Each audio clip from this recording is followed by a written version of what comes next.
Bienvenue. Aujourd'hui, on s'attaque à une question qui est juste fondamentale en philosophie politique. À quoi sert l'État? Quelle est sa raison d'être au fond?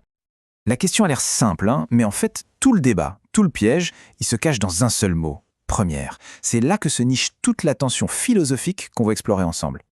Oui, parce que première, ça peut vouloir dire deux choses complètement différentes.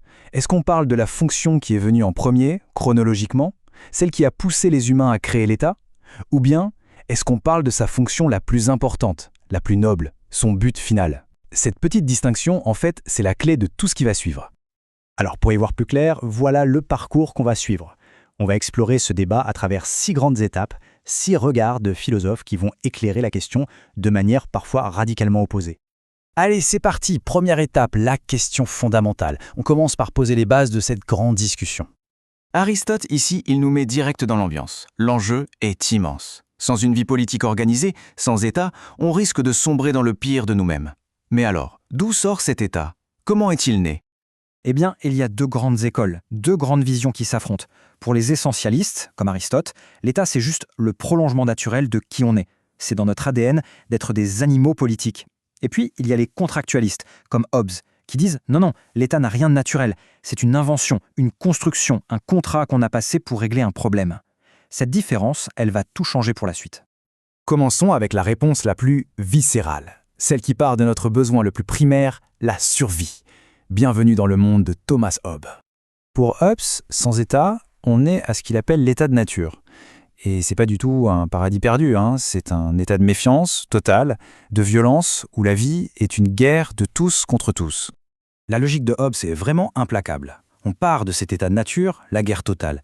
Quelle est la motivation pour en sortir? La peur. Simplement la peur panique d'une mort violente. La solution? Un contrat social. Chacun abandonne sa liberté totale et la confie à un souverain. Et le résultat, c'est le fameux Léviathan, un état surpuissant, un dieu mortel, qui est le seul à pouvoir garantir la paix. La conclusion est donc sans appel. Pour Hobbes, la fonction première, que ce soit la première dans le temps ou la plus importante, c'est la sécurité. Sans elle, rien, absolument rien d'autre n'est possible. D'accord, Hobbes nous donne une base solide, la sécurité. Mais est-ce que ça s'arrête là? Le philosophe Spinoza, lui, va dire « Ok, Hobbes, j'accepte ton point de départ, mais on va l'emmener vers une conclusion complètement différente. » Cette idée, elle est vraiment puissante. Pour Spinoza, l'État n'est pas là pour nous transformer en sujets qui obéissent bêtement. Il est là pour nous libérer de la peur, pour qu'on puisse enfin vivre et penser librement. Ce tableau résume parfaitement le basculement. Chez Hobbes, la sécurité, c'est la destination finale. On l'atteint et le boulot est fait. Chez Spinoza, pas du tout. La sécurité n'est qu'un outil, un moyen. Le vrai but, la fonction première en importance, c'est de garantir la liberté de la raison, de permettre à l'humanité de passer de la simple survie à la pensée rationnelle. Spinoza place donc la liberté tout en haut. Super, mais ça amène une nouvelle question. Concrètement, comment un État fait-il pour cultiver cette liberté? C'est le défi que va relever John Stuart Mill. Mill avance 3 raisons très fortes pour limiter l'intervention de l'État. Et la deuxième est particulièrement fascinante. Il dit que même si l'État pouvait faire les choses mieux que nous, il vaut parfois mieux laisser les citoyens faire eux-mêmes, quitte à ce qu'ils se trompent. Pourquoi? Parce que c'est comme ça qu'on apprend. C'est comme ça qu'on devient vraiment libre. Et voilà le mot-clé pour Mill, l'autonomie. La plus haute fonction de l'État, ce n'est pas de tout faire à notre place, mais de nous former à devenir des citoyens autonomes, capables, responsables. L'État doit être un éducateur, pas un manager. Jusqu'ici, on a plus ou moins supposé que l'État, même s'il est imparfait, vise une sorte de bien commun. Mais, et si cette idée de base était complètement fausse?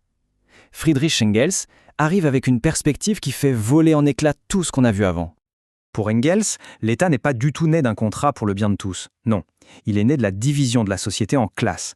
Et son rôle n'a jamais été neutre, il a toujours été l'instrument de la classe dominante pour opprimer les autres. Selon cette analyse, la forme de l'État change à travers l'histoire, mais sa fonction d'oppression, elle, reste la même. Dans l'Antiquité, il sert les propriétaires d'esclaves, à l'époque féodale, il sert la noblesse, et à l'époque moderne, il sert le capital. Sa fonction première est donc de maintenir un ordre social qui est, par définition, injuste. Et son but final, c'est de disparaître.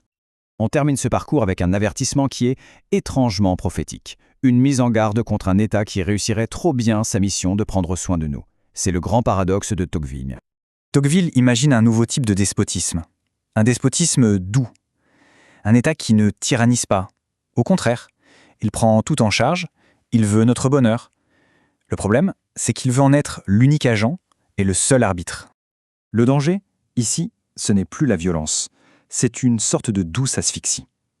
Ce pouvoir bienveillant nous enveloppe dans un cocon de règles. Il anticipe nos besoins, il facilite nos plaisirs. Mais, petit à petit, il nous dépossède de notre volonté propre. Et voilà l'image finale. Elle est terrifiante. Un État berger qui veille sur un troupeau de citoyens infantilisés. La sécurité est là, le bien-être est là, mais au prix de notre autonomie. C'est le risque d'un État qui, en voulant nous ôter la peine de vivre, nous ôte aussi le trouble de penser.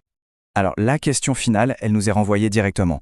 Entre le chaos redouté par Hobbes et ce confort un peu anesthésiant décrit par Tocqueville, où est-ce qu'on place le curseur? Quelle est la juste fonction de l'État? Le débat, lui, reste plus ouvert que jamais.